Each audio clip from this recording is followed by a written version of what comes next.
যুলহিজ্জা মাসটা পবিত্র মাস এবং খুবই ফজিলতময় বরকতময় মাস। অনেক দিক থেকে বরকতময়। একদিক থেকে এটা আশহুরে হুরুম।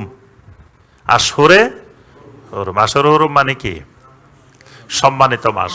তাহলে যুলহিজ্জা মাস হজের মাসও, যুলহিজ্জা মাস হারাম মাসও, দুই দিক থেকে ফজিলতময়। 3 নম্বরে যুলহিজ্জা মাস বছরের শেষ মাস। 4 নম্বরে এটা তাওহীদের পুনর্জাগরণের মাস। ইমানদারের তাওহীদের জোয়ার আসে জিলহজ মাসে। যুলহিজ্জা মাসটা তাওহীদের পুনর্জাগরণের মাস, কারণ এই মাসে সারা দুনিয়া আসমান জমিন ব্যাপী শুধু ঘোষণা হতে থাকে লাব্বাইক আল্লাহুম্মা লাব্বাইক, লাব্বাইক লা শারীকা লাকা লাব্বাইক, ইন্নাল হামদা ওয়ান নি'মাতা লাকা ওয়াল মুলক লা শারীকা লাক। এটা তাওহীদের পুনর্জাগরণের মাস। এই জন্য দেখেন, এমন কোন আমল নাই যে আমলে সামনের গুনাহ মাফ হয়। এরকম কোন আমল আছে? স্বাভাবিকভাবে কোনো আমল নাই। তওবা করবেন, পিছনের গুনাহ মাফ হইব। সবগুলা কি হয়? পিছনের গুনাহ। সামনে তো গুনাহই করেন নাই, মাফ হইব কেমনে? যত কিছু করবেন, আমার হাজী সাহেবেরা হজে যাবে, আরাফার ময়দানে যাবে, পিছনের গুনাহ মাফ হইব।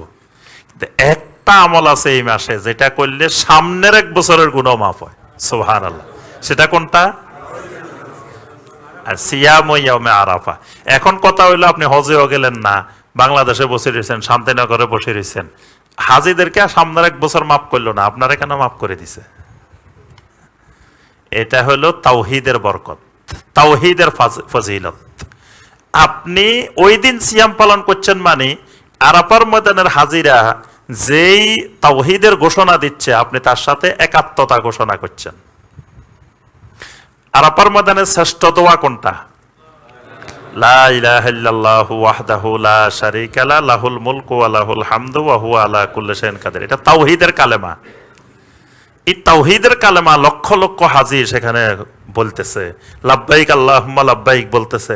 আপনি এখানে থাকি বলতেছেন, আরে আমি তো যাইতে পারলাম না আরাফার ময়দানে, আমি কিন্তু তাদের ওই স্লোগানের সাথে একমত। এজন্য আপনি এখানে সিয়াম পালন করতেছেন। এই সিয়াম পালন করার বরকতে আল্লাহ পাক, এই তাওহীদের সাথে আপনি একাত্মতা করার বরকতে আল্লাহ পাক আপনার অতীতের 1 বছর, সামনের 1 বছরের গুনাহ মাফ করে দিবেন। সুবহানাল্লাহ।